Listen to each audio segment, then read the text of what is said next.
Assalamualaikum warahmatullahi wabarakatuh. Waalaikumsalam warahmatullahi wabarakatuh. Alhamdulillahi wa kafa. Wassalatu wassalamu ala Sayyidina Muhammadin al-Mustafa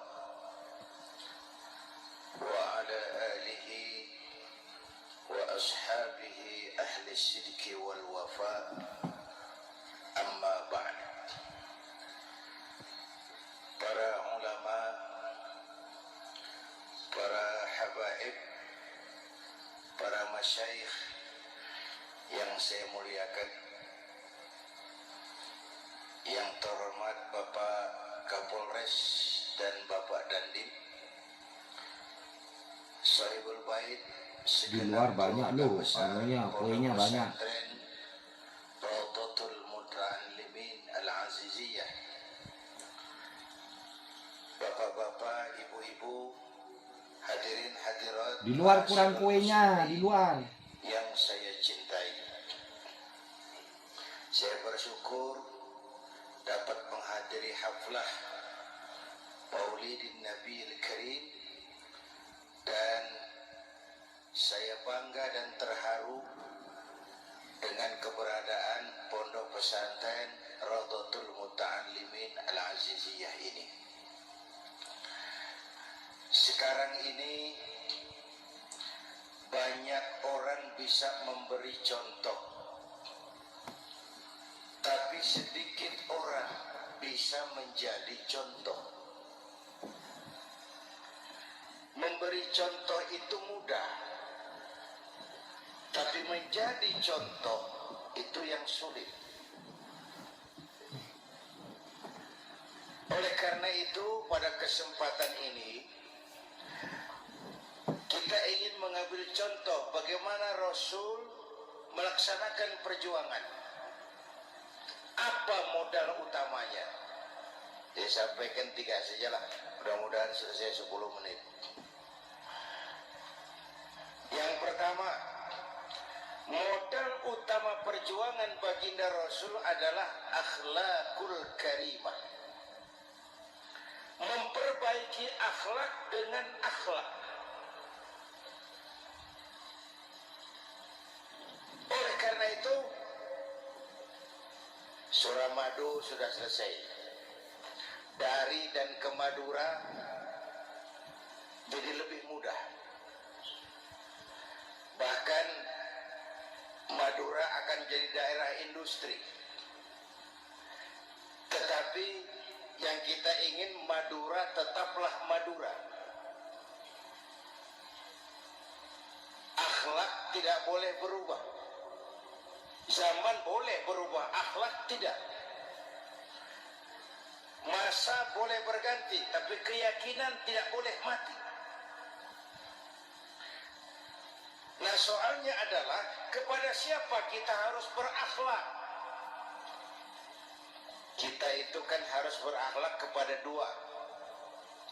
Kita harus berakhlak pertama kepada Allah. Ini yang terpenting. 13 tahun Rasul berjuang di Mekah hanya memperbaiki akhlak kepada Allah, menanamkan tauhid, meluruskan akidah, membangun keyakinan. 13 tahun di Mekah. Dengan perhitungan, kalau fondasi kuat, bangunan aman. Kalau fondasi melenceng, bangunan bengkok. Kalau fondasi rapuh, bangunan runtuh. Bangunan bagaimana fondasinya? Orang hidup bagaimana imannya? Kekuasaan dan jabatan baru ada manfaatnya kalau dipegang tangan orang beriman. Kalau tidak, yang muncul Fir'aun. Harta baru terasa manfaatnya kalau dipegang tangan orang beriman. Itulah sebabnya bangsa kita ini bukan cuma perlu orang pintar, kita perlu orang benar. masyarakat lebih baik benar tidak terlalu pintar ketimbang pintar tapi tidak benar.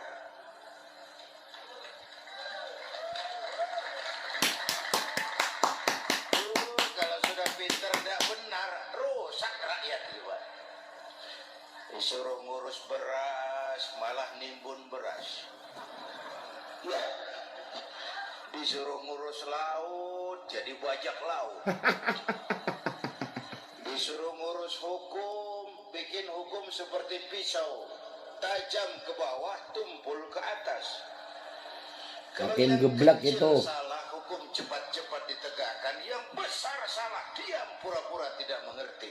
Itu yang melukai rasa keadilan. Betul sekali. Akhlak kepada Allah. Betul. Bagaimana cara berakhlak kepada Allah? Caranya dua. Pertama, jangan menyekutukannya dengan sesuatu pun. Yang kedua, jangan menyembah kecuali hanya kepadanya. Itu akhlak kepada Allah. Konsisten, disiplin. Saya bersaksi tiada Tuhan selain Allah, maka saya tidak akan menyembah kecuali hanya kepada Allah. Saya tidak akan takut kecuali hanya kepada Allah. Saya tidak akan minta tolong kecuali hanya kepada Allah. Saya tidak akan melarikan persoalan kecuali hanya kepada Allah. Saya bersaksi Nabi Muhammad utusan Allah, Nabi terakhir. Tidak ada Nabi sesudah Nabi Muhammad. Harga mati, etik, disiplin. Ada yang mengaku jadi Nabi, wajib tidak percaya. Disiplin. Sekarang ini kan bangsa kita disiplinnya lemah. Korupsi agak sulit diberantas karena pejabat kita takut atasan tapi nggak takut Tuhan.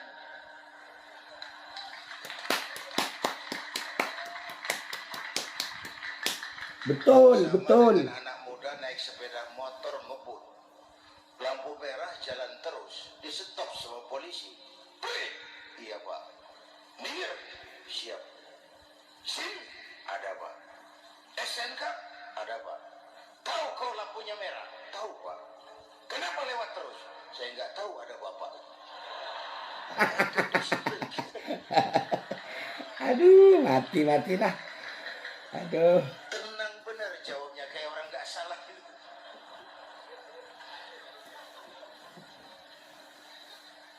Iman. Apalagi belakangan ini saya sering bilang gini pak. Ini humor tapi agak tasawuf. Orang yang paling tenang hidupnya itu tukang parkir. Coba lihat tukang parkir, walaupun mobil banyak, mereknya bagus-bagus, tidak pernah sombong. Tenang. Nanti mobil pergi satu demi satu, habis sama sekali, dia tidak sedih. Tenang. Mobil banyak, tidak sombong, mobil habis, tidak sedih. Apa rahasianya? Ternyata, ini tasawufnya di sini. Tukang parkir tidak merasa memiliki, tapi merasa dititipi. Baik. Siapa saja yang merasa memiliki, bersiaplah kehilangan. Dan itu menyakitkan. Tapi kalau merasa dititipi, jabatan, harta, anak, istri, semua titipan, hiduplah seperti tukang parkir. Pertama, titipan tidak boleh bikin kita sombong. Dititipi kok sombong, tidak pantas. Ya, Pak Zainuddin titip mobil ya, silakan. Yang punya mobil pergi, saya petatang, peteteng. Tidak pantas dititipi kok sombong. Ada orang dititipi jabatan oleh Allah, sombong. Dititipi, sombong. Ada enggak pejabat sombong? Ada, namanya Fir'aun. Itu pejabat-pejabat sombong anak buah Fir'aun semua. Dititipi harta oleh Allah, jadi orang kaya, sombong. Sama tetangga tidak mau kenal orang lain, kecil semua. Jalan tidak injak tanah. Kuntilanak. Termasuk Pak Jokowi. Kedua, penting, titipan harus dijaga baik-baik. Kalau tidak, yang nitip marah. Yang nitip marah. Pak, titip sepeda motor. Silakan. Waktu diambil sepeda motor, kaca spion pecah, knalpot hilang, bemper hancur. Marah enggak yang nitip? Marah, saya kan titip. Kenapa tidak dijaga baik-baik? Dititipi harta oleh Allah jadi orang kaya supaya bangun pesantren, bela yatim, santuni yang lemah. Pelitnya 17 setan. Yang nitip Marah. marah. Dititipi jabatan oleh Allah isinya korupsi saja. Yang nitip marah. Nah, saya mau kasih lihat sekarang. Allah titip Indonesia. Allah titip Indonesia. Dengerin tuh Pak Jokowi. Ini Indonesia. Aku titip kata Allah. Sebentar, ada meja mau naik. Silakan, Mas. Iklan. Ya, makasih. Jangan disangka kalau disediakan air teh pidatonya jadi lama. Dekorasi ini kok. Sampai mana tadi? Hai rakyat, ini Indonesia. Aku titip kata Allah. Ini negara besar dan kaya. Titipan ini ditebus dengan keringat, air mata, darah, dan nyawa. Gak taunya dijual sama Cina sekarang. Memang merdeka, tapi diberi Inggris. Singapura merdeka, diberi Inggris. Indonesia merdeka, keringat, air mata, darah, dan nyawa. Ini negara aku titip kata Allah. Ini negara besar dan kaya. Buminya subur. Di atas perut buminya segala tanaman hidup. Di bawah perut buminya ada gas, minyak, batu bara. Lautnya kaya, hutannya kaya. Kekayaan negeri ini harus digunakan bagi sebesar-besar kemakmuran rakyat. Itu amanat konstitusi. Disalahgunakan, dikorupsi, yang nitip marah. Yang nitip marah. Kalau dia marah, dia suruh makhluknya yang lain negur. Siapa? Merapi. Bromo. Anak Krakatau. Itu Merapi demo, Pak. Kalau kita Mbah Marijan ikut. anak buahnya Pak Danres turun. Tapi kalau Merapi demo, siapa yang mau ngatasi? Mbak Marijan. Selesai Mbah Marijan mangkat. Sekarang Mbah Marijan sudah kumpul sama Mbah Surip. Di alam barzah sudah ketemu dia. Termasuk Kiai Zainuddin ketemu juga sama Mbah Marijan. Aman sudah. Aman sudah. Saya mau bilang Merapi itu makhluk, Krakatau itu makhluk, Bromo itu makhluk. Tidak mungkin makhluk bergerak dengan sendirinya. Pastilah ada yang menggerakkan. Maka baik-baiklah sama yang bikin angin supaya bertiupnya sesuai keperluan. Baik-baik dengan yang bikin air supaya datangnya sesuai kebutuhan. Baik-baik sama yang bikin gunung supaya meletusnya pelan-pelan.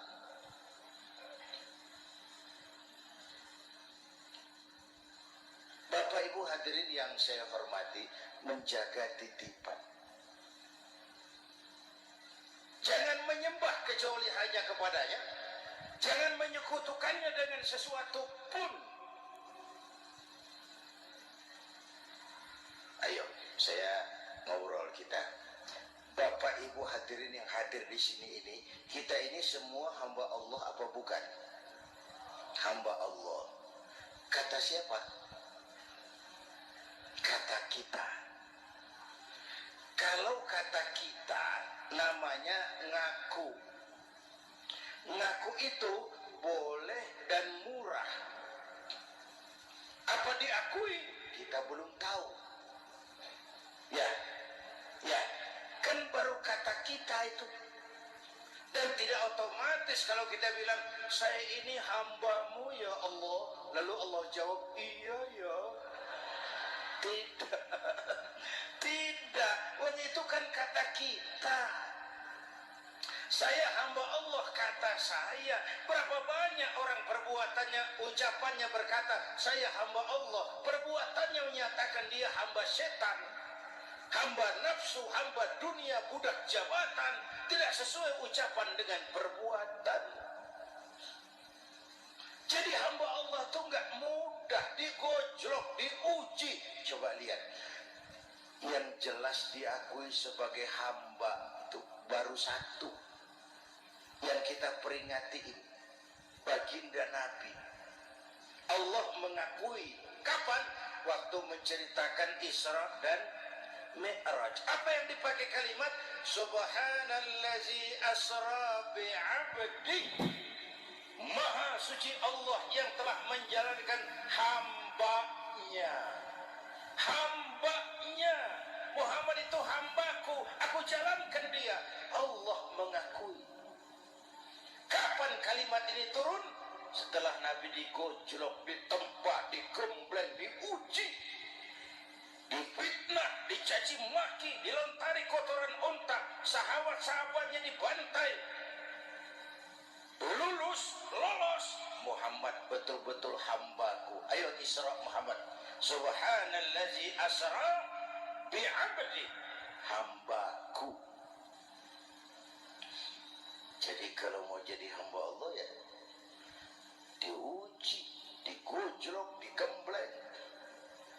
Nah, mari kita lihat kehambaan baginda Nabi. Orang yang paling bersih hatinya Rasulullah. Orang yang paling baik akhlaknya Rasulullah. Orang yang dosanya sudah mendapat jaminan ampun Rasulullah. Tapi Rasulullah kalau sholat malam bengkak kakinya karena rajin sujud. Hati bersih, akhlak terbaik, dosa sudah diampuni. Tapi kalau sholat malam kakinya bengkak karena rajin sujud. Saya tahu di sini juga banyak yang kakinya bengkak. Cuma urusannya apa? Itu urusan masing-masing. Biri-biri. Pada tingkat seperti itu Rasulullah, saya perlu Allah, saya perlu Allah, saya perlu Allah. Yang 100 tahun kita bangun selesai oleh gempa 3 menit. Ya. Yang 100 tahun kita bangun ternyata selesai oleh gempa 3 menit. Kita perlu Allah. Kita perlu Allah. Makanya musibah itu kan kalau menimpa orang baik-baik namanya ujian. Kalau menimpa orang setengah baik itu paru-paru yang bikin malaikat bingung. Sholat rajin, maksiat tekun, baca Quran mau, fitnah orang hobi, ngaji nyolong jalan terus. Untung di sini nggak ada yang begitu. Di Jakarta banyak. Di sini insya Allah sama.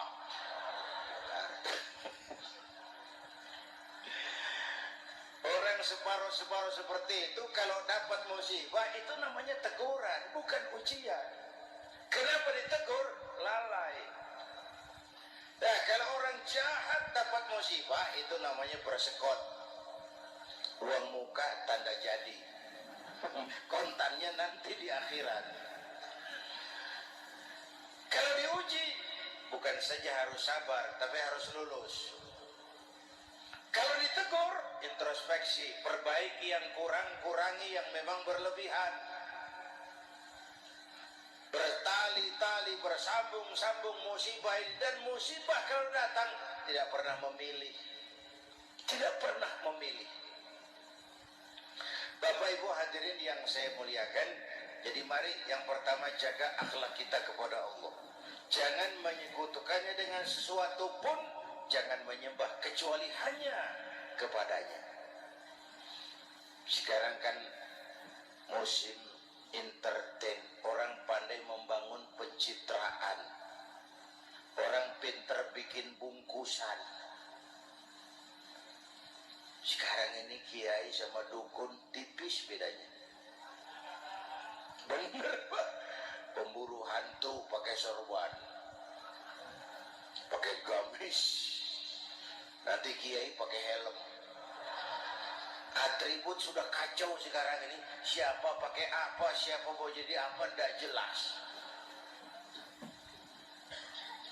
Sementara masyarakat kita memang agak kutil, kurang teliti, cepat heran, gampang kagum.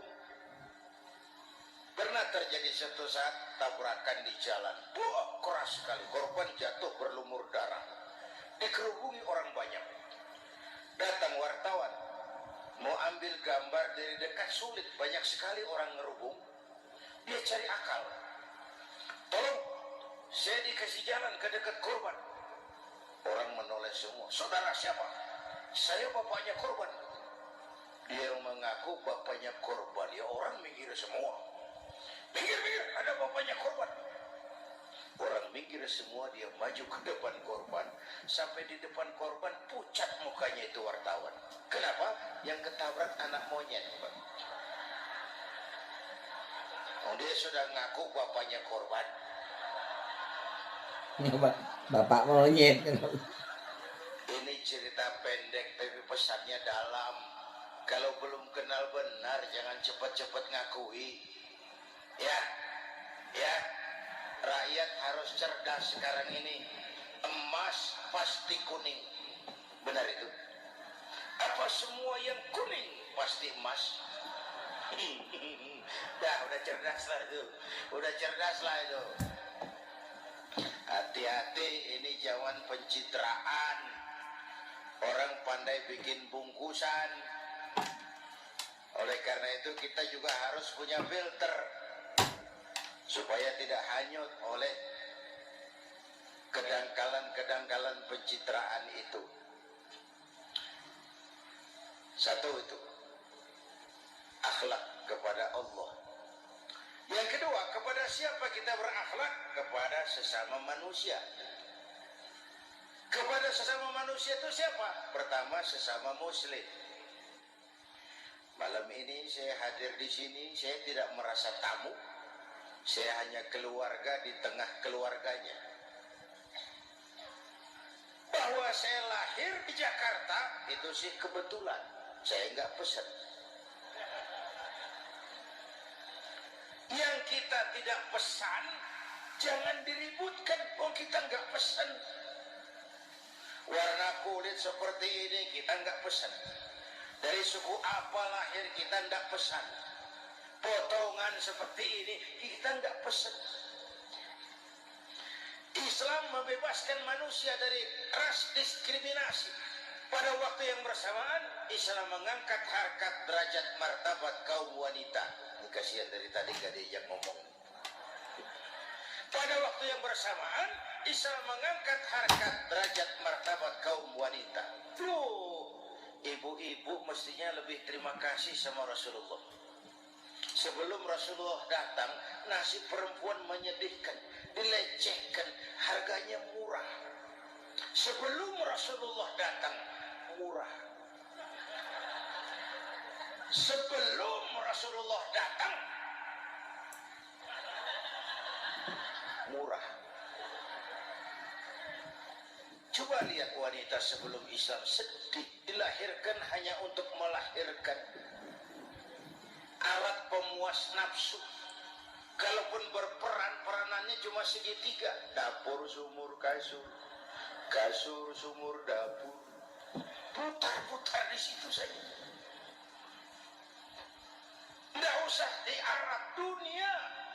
Jawa, raja-raja Jawa sebelum kenal Islam, seenaknya ngumpulin perempuan kan, selirnya yang 30, 50.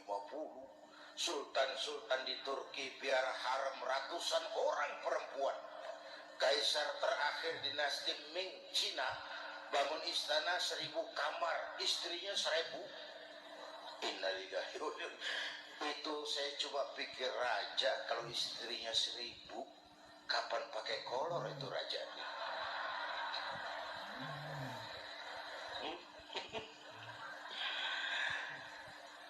Rasulullah datang terenyuh, An-nisa imadul bilad. Perempuan jangan diperlakukan begitu. Perempuan tiang negara. Kalau baik perempuan, baik negara. Kalau rusak perempuan, hancur negara. Waktu ditanya, ya Rasul, siapa yang paling harus saya taati di dunia?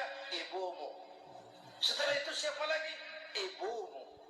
Setelah itu siapa lagi? Ibumu. Setelah itu siapa lagi? Bapakmu. Menghargai perempuan, ibumu, ibumu, ibumu, bapakmu. Ibu 3 kali disebut, bapak, bapak 1 kali, ibu 3 kali, bapak 1 kali, ibu 3, bapak 1, 1 bapak. Gimana sih ngitungnya jadi kerok begini? Salah ngitungnya, salah.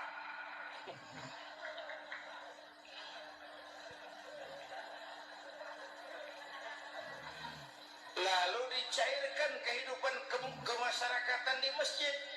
Masya Allah, masjid itu pendidikan demokrasi betul. Pertama, siapapun masuk masjid, copot sandal, buka sepatu. Benar itu? Ini masyarakat yang mau kita bangun. Tidak ada warga negara kelas 1, semua sama. Lurah masuk masjid buka sepatu, rah. Camat masuk masjid buka sepatu, mat. Gubernur masuk masjid buka sepatu, Nur. Nikmatnya masyarakat masjid. Nikmatnya masyarakat masjid. Coba, binatang saja harganya tidak sama toh. Sapi yang mahal, yang gemuk, betul. Karena harga sapi pada dagingnya. Makin gemuk sapi, makin mahal harganya. Tapi ada burung perkutut lebih mahal dari sapi. Padahal dagingnya sedikit betul. Kenapa harganya lebih mahal dari sapi? Harga perkutut, suaranya. Di mana harga manusia? Yang paling gemuk? Silahkan bersaing dengan sapi. Maaf, maaf, maaf, maaf.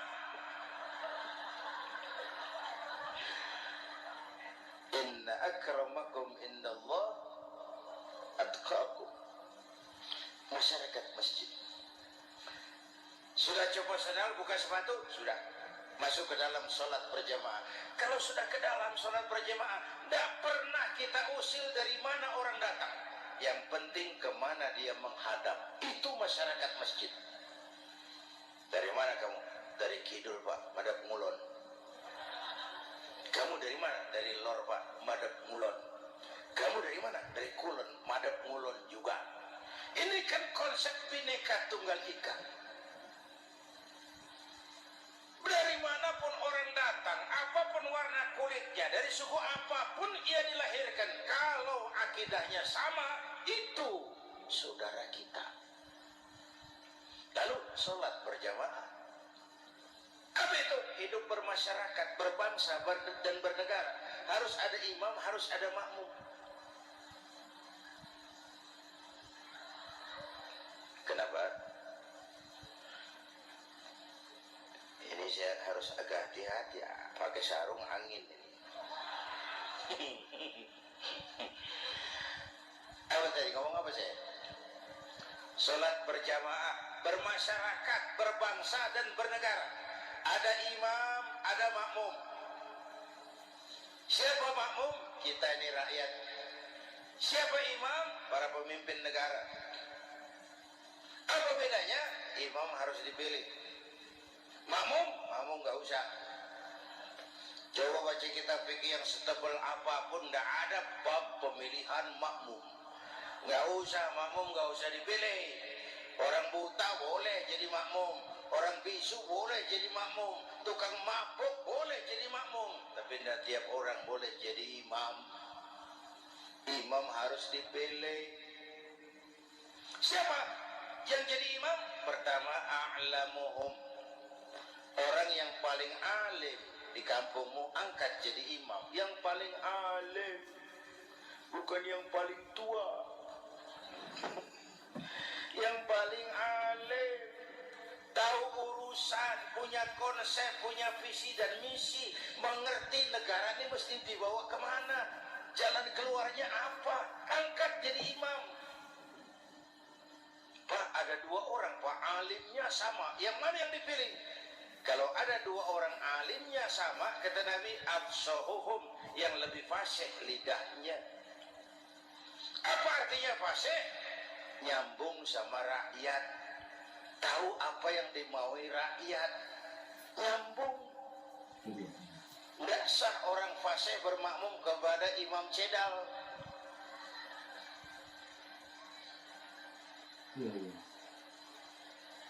Kenapa, Bu? Nyambung. Capek kalau punya imam gak nyambung sama makmum. Makanya kalau sudah jadi imam, pesan Nabi apa? Idza amma ahadukumun nasa falyukhaffif. Kalau kamu jadi imam, ringankan sholat kamu, jangan terlalu panjang.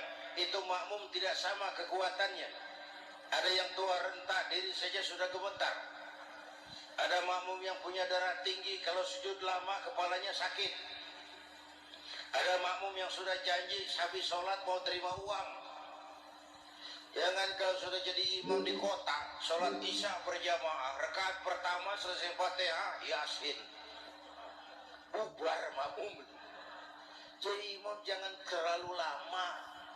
Kayak Husni Mubarak tuh, kelamaan jadi imam, 30 tahun, rakyat capek.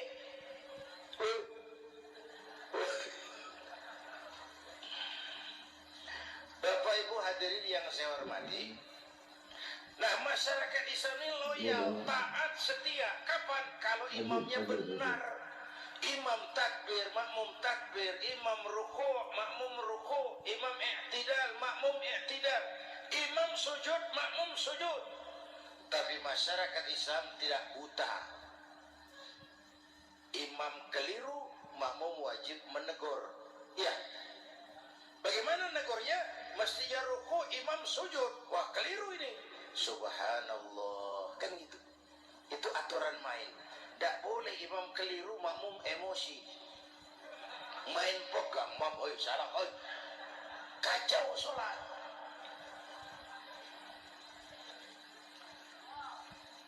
Imam buang angin. Apa makmum lalu berkata, demi kesetiaan saya kepada imam, imam buang angin, saya lebih keras lagi. Goblok. Iyyaka na'budu wa iyyaka nasta'in. Sampai situ imam buang angin, minggir. Tidak usah ribut. Yang di belakang satu orang maju ke depan, lanjutkan pekerjaan imam. Yang penting imam tahu diri, buang angin, minggir. Ini negara rusak karena imam sudah buang angin, tenang aja. Kayak orang nggak salah gitu loh.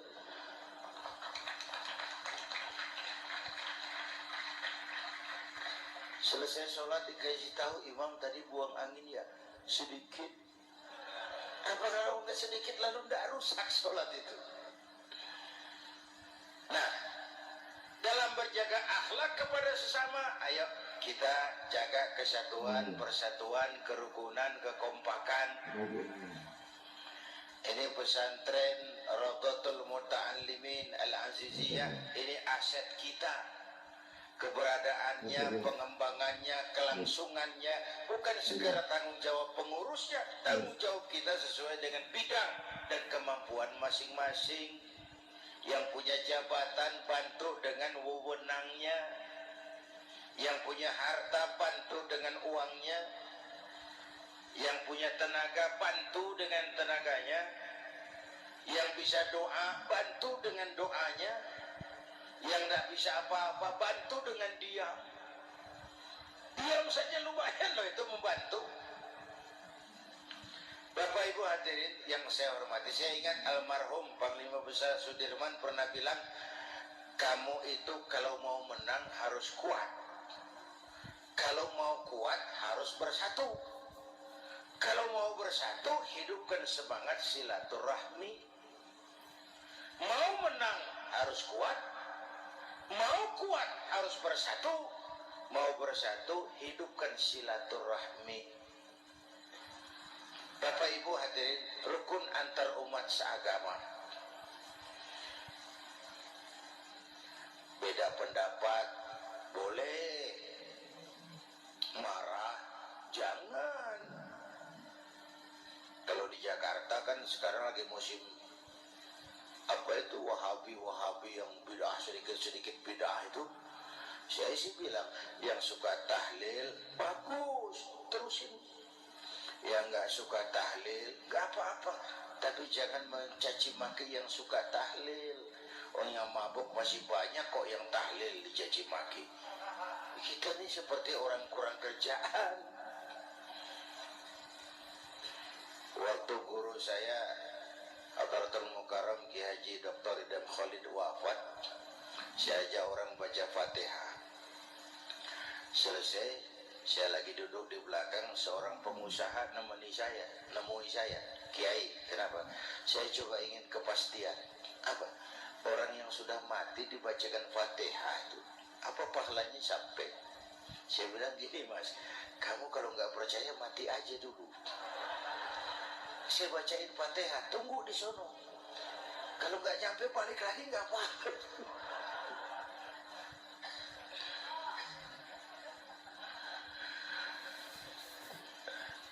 Depan rumah saya itu ada masjid, Pak, pakai beduk seperti itu. Ada teman saya, Kiai, pakai beduk masjidnya. Iya pakai. Kan Rasulullah tidak pakai, enggak memang. Bid'ah tuh. Oh, siapa bilang? Beduk itu bukan agama, itu budaya, tanda masuk waktu. Bukan manggil orang sholat. Manggil orang sholat pakai azan. Tanda masuk waktu, itu hebatnya Wali Songo, pakai beduk. Kalau nggak mau pakai beduk, boleh. Teriak-teriak juga boleh. Pogreb, boleh. Tapi Wali Songo kan bijaksana, pakai beduk saja, sekali pukul satu desa dengar. Itu bijaksananya dakwah Wali Songo. Kalau beduk dianggap bid'ah, miskin kita. Itu budaya. Seperti sepeda motor, itu budaya. Kalau nggak mau pakai beduk, boleh. Teriak-teriak juga boleh. Pogreb, boleh. Tapi Wali Songo kan bijaksana, pakai beduk saja, sekali pukul satu desa dengar. Itu bijaksananya dakwah Wali Songo. Kalau beduk dianggap bid'ah, miskin kita. Itu budaya. Seperti sepeda motor, itu budaya. Kalau beduk dianggap bid'ah, sepeda motor bid'ah itu Rasulullah nggak pakai, jual, beliin unta.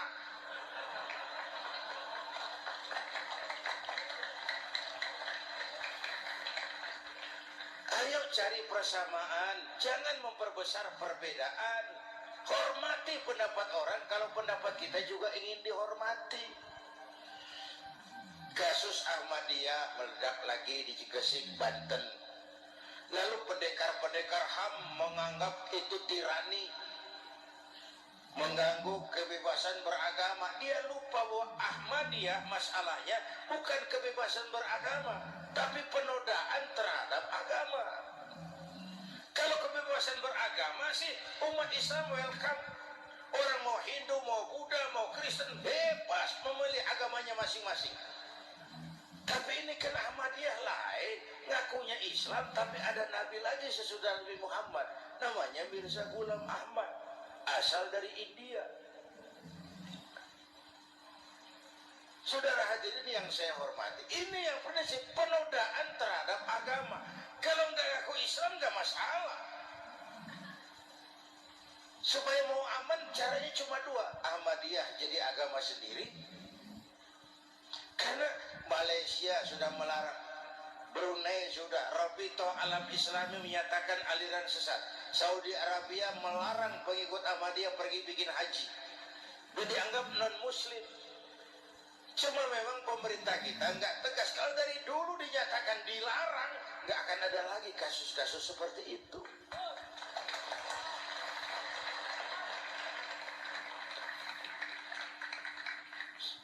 Nah, selain itu kita umat juga harus disiplin. Coba sudah berapa banyak nabi bermunculan di Indonesia. Dan Indonesia ini saya heran, Indonesia ini pasar bagus, Pak. Kalau ada nabi, ada aja pengikutnya, saya heran tuh. Indonesia ini pasar bagus. Ada Ahmad Musaddiq Al-Qiyadah, jadi nabi. Konsultan bulu tangkis jadi nabi. Dapat wahyunya di Bogor. Ditangkap polisi 4 tahun. Muncul lagi di Bandung, namanya Sayuti, tukang cukur, ngaku dapat wahyu jadi nabi, ditangkap polisi lagi 2 tahun. Di Malang Ustadz Roy, ya sebenarnya petinju, dia masuk Islam, mualaf, belajar Islam tidak pakai guru, diutak-atik ayat Quran, sholat kita harus mengerti artinya, maka sholat boleh pakai bahasa masing-masing. Ramai masjid, 2 tahun penjara. Di Jakarta muncul lagi Lia Edan, ngaku Jibril, ditangkap juga oleh polisi. Kita salut sama polisi kita lah, bukan cuma teroris, Jibril ditangkap. Kapolres. Saya bilang sama teman-teman polisi, untung dia ngaku Jibril, Pak. Coba kalau dia ngaku Israel, lebih gawat itu.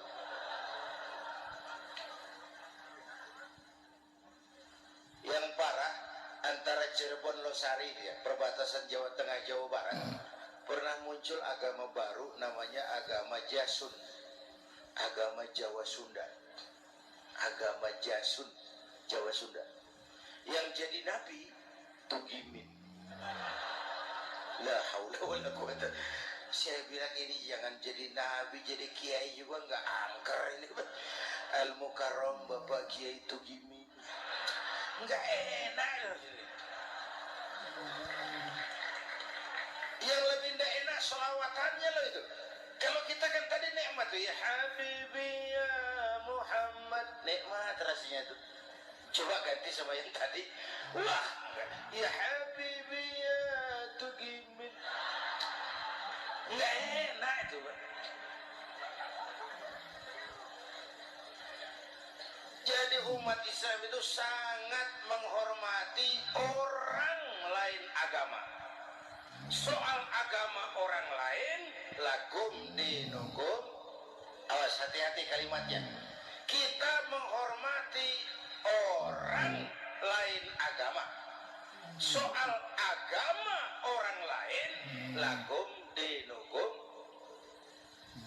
Kita memang yakin cuma Islam agama yang benar, tapi bukan berarti kita boleh menghina agama orang lain. Kenapa?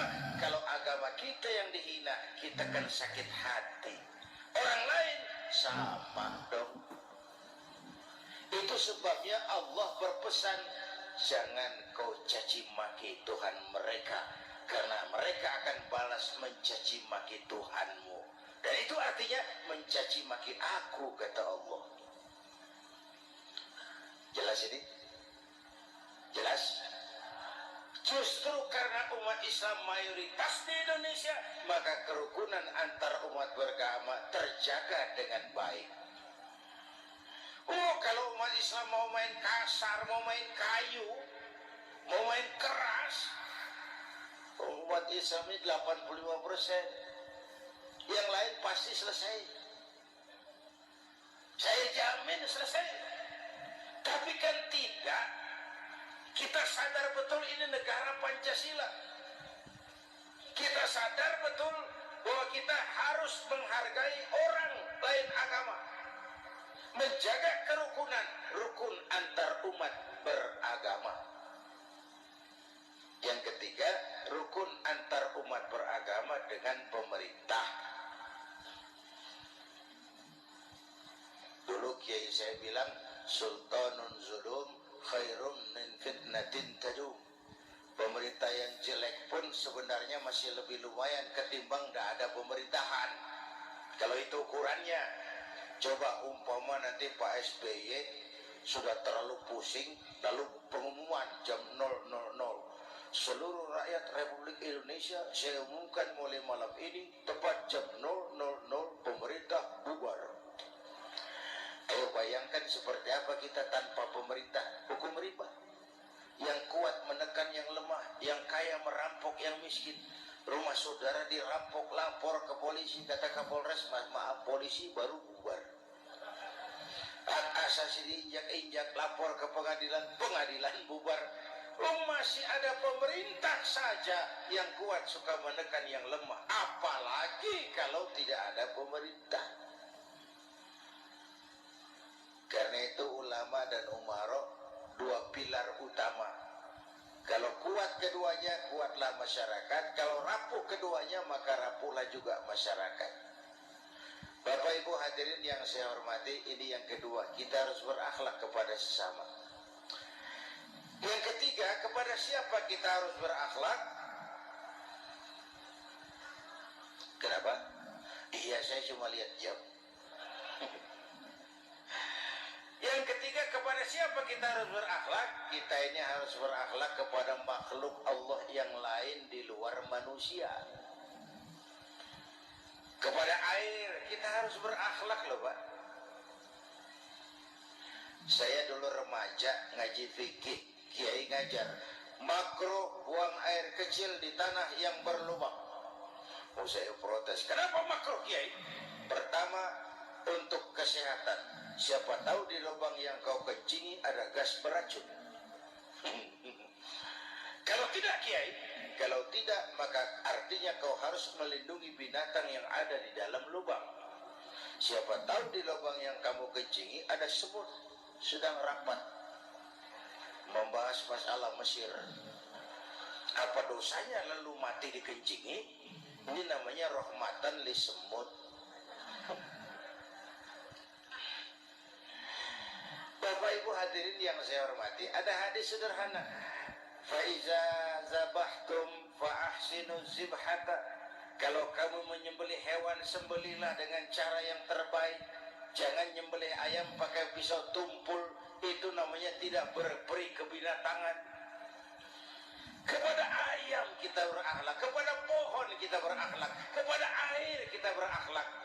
Kenapa sekarang alam tidak seramah dulu? Karena kita juga tidak ramah kepada alam.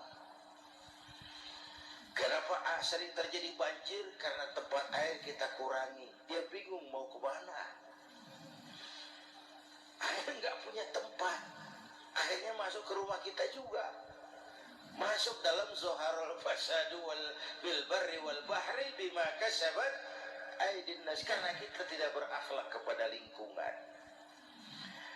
Bapak Ibu hadirin yang saya hormati, jadi itu yang pertama, modal utama perjuangannya akhlakul karimah. Mau sukses, utamakan akhlak. Industrialisasi boleh terjadi di Madura. Jalan berhotmik licin, oke. Listrik masuk desa, alhamdulillah. Tapi akhlak jangan berubah, akidah jangan goyah.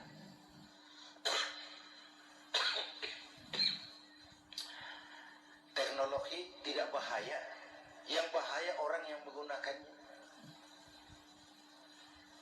Wayang itu yang namanya cepot, itu bisa selawat badar kalau yang megang Anong Suroto.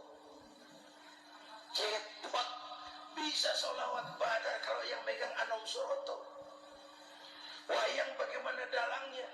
Teknologi Tapi bagaimana orang yang menggunakannya? Satu. Yang kedua, yang kita contoh dari baginda Rasul, beliau itu sejak kecil tidak dimanjakan, Pak. Lahir ke dunia tidak sempat melihat wajah bapak. Umur 6 tahun ditinggal ibu. Umur 9 tahun ngembala kambing, berniaga ke Syam. Syam itu Syria sekarang. Umur 9 tahun bisnis lintas negara dari Saudi ke Syria. Remaja tidak dimanjakan, kerja keras, peras keringat, banting tulang. Tidak ada pekerjaan halal yang hina. Lahir pribadi yang tegar, mental yang tahan banting, manusia yang tidak cengeng karena sejak kecil ditempa oleh kesulitan. Jadi gini, orang itu kalau biasa susah, ketemu susah, tidak kaget, Pak. Mentalnya kuat. Saya santri, biasa makan kangkung, datang ke rumah teman dikasih kangkung, loh makanan saya ini. Dikasih daging ayam, nambah. Orang tuh kalau biasa susah enak. Saya santri, biasa tidur di masjid, disuruh nginep di hotel, pules, Pak. Tapi yang biasa tidur di hotel, suruh nginep di masjid, encok. Hidup ini perjuangan. Mau sukses harus berani susah. Jangan seperti dulu di cerita santri. Ada santri beternak lebah, ngambil madunya itu. Satu hari dia mau periksa sarang lebah, naik ke pohon pakai tangga, pakai sarung biasanya santri. Dia lupa ada pakai celana dalam. Naik pohon periksa, entah bagaimana terpegang sarang lebah itu. Berhamburan lebahnya keluar. Salah satu masuk ke sarungnya. Tergigitlah Al-Mukarramnya itu. Dia menjerit, aduh, jatuh berguling ke bawah. Sudah lama jatuh, dia buka sarungnya, dia lihat bengkak. Karena bengkak kan jadi besar, sedang juga dia. Dia berdoa, ya Allah, hilangkan sakitnya, biarlah bengkaknya.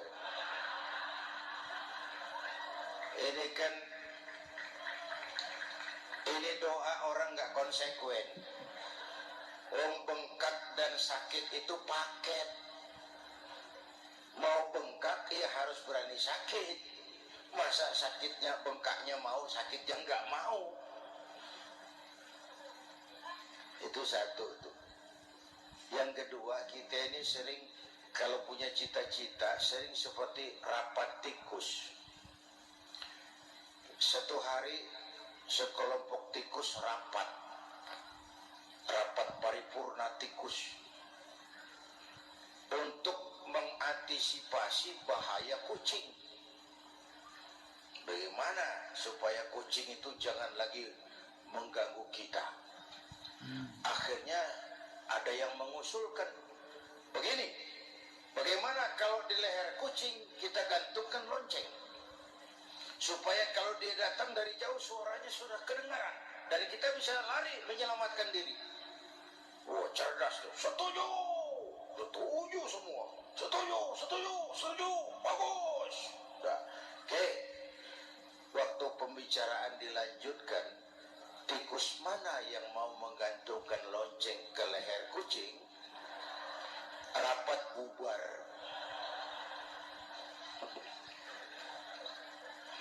Setuju, akur. Iya.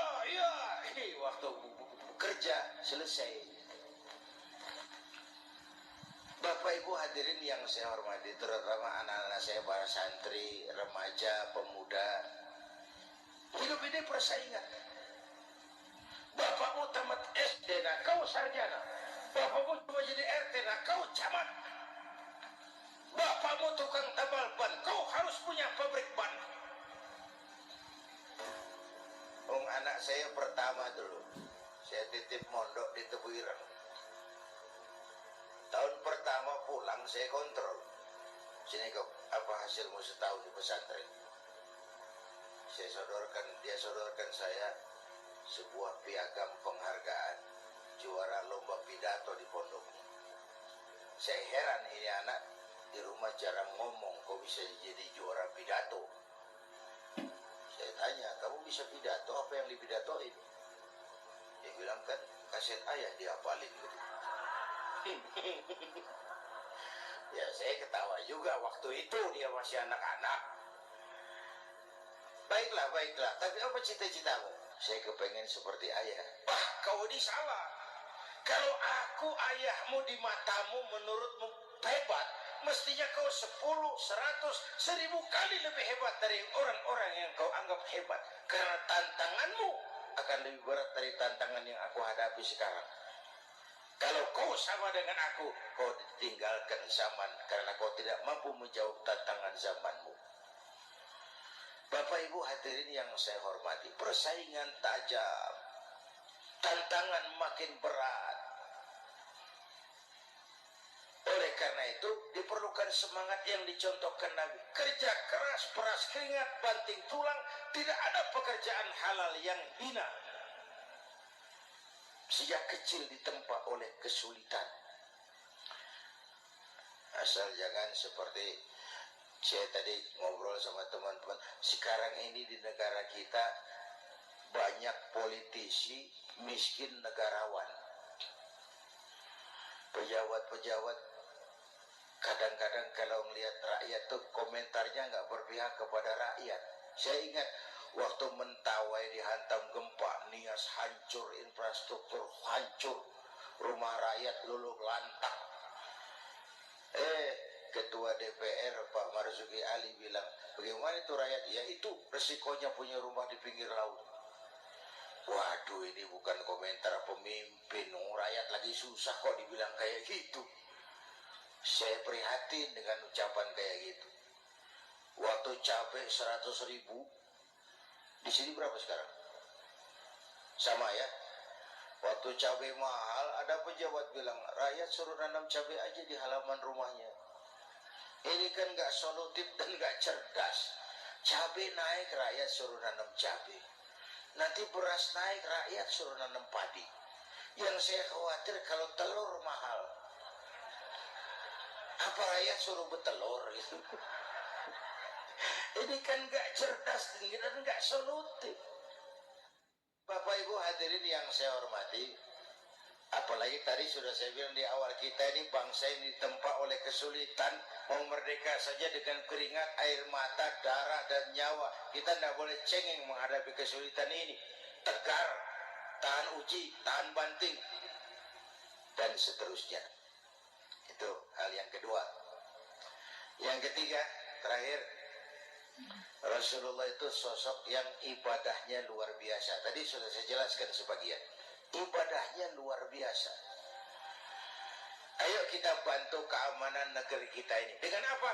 Istighfar. Wa ma kana Allahu mu'adzibahum wa hum yastaghfirun. Allah tidak akan turunkan bencana selagi di tengah mereka masih banyak orang-orang yang istighfar. Rasulullah yang dosanya sudah diampuni sehari 100 kali istighfar. Ayo kita ngobrol ini. Pak, saya ini, Zainuddin ini, kalau mengharap masuk surga dengan amal yang saya kerjakan sendiri, rasa-rasanya tipis harapan. Benar. Sholat saya berapa banyak saya tahu. Sedekah saya berapa duit saya tahu. Dosa saya berapa banyak saya tahu. Lalu saya baca sejarah.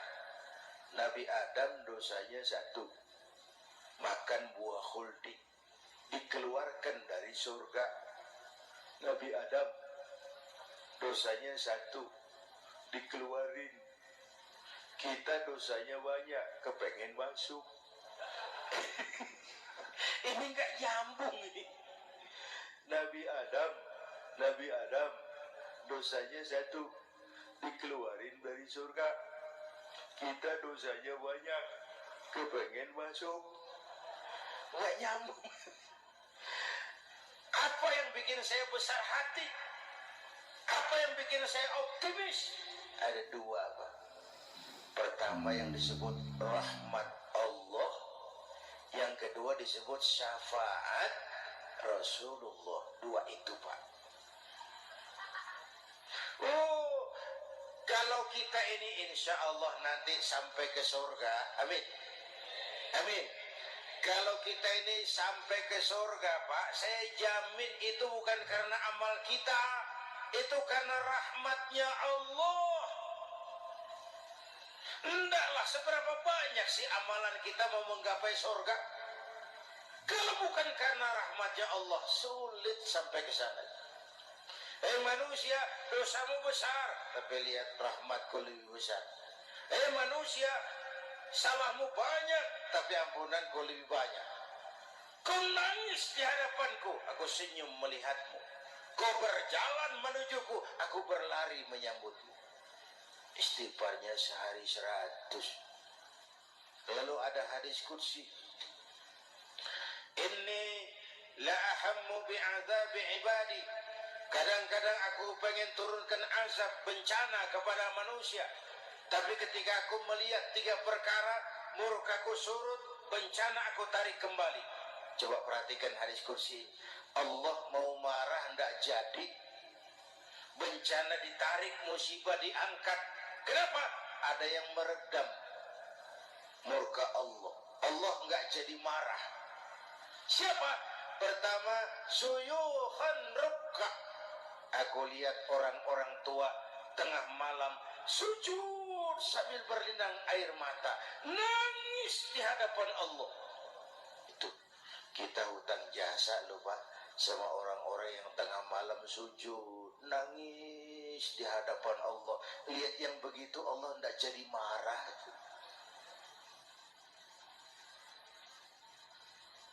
Saya tahu bapak-bapak, ibu-ibu kan suaminya sering bangun tengah malam ya Bu, kencing, bikin bingung malaikat. Sudah mau ditulis tahajud, kencing doang, kata malaikat, sialan, hampir salah tulis.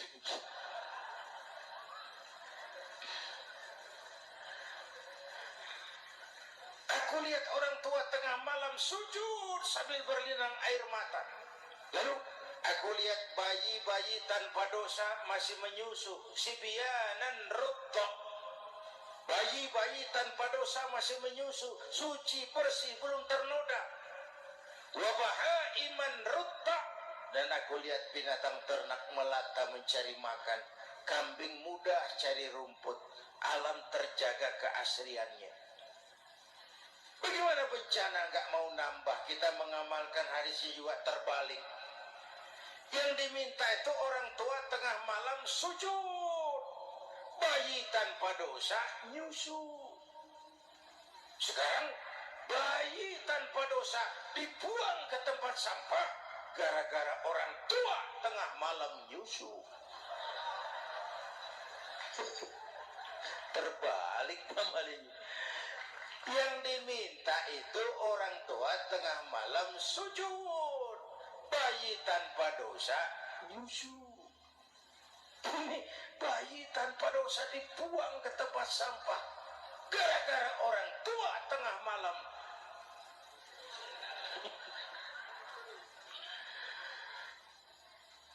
Bapak Ibu hadirin yang saya hormati, rahmat Allah kita perlu. Yang kedua, syafaat Rasulullah. Mari saya cerita syafaat sedikit.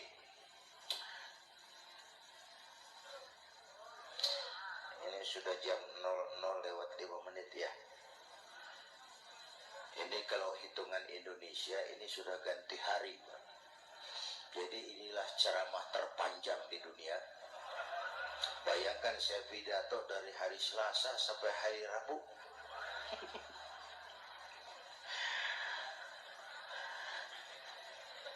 Syafaat. Agak saya singkat ceritanya. Nanti itu Pak, setelah alam ini hancur sehancur-hancurnya, bumi gemuruh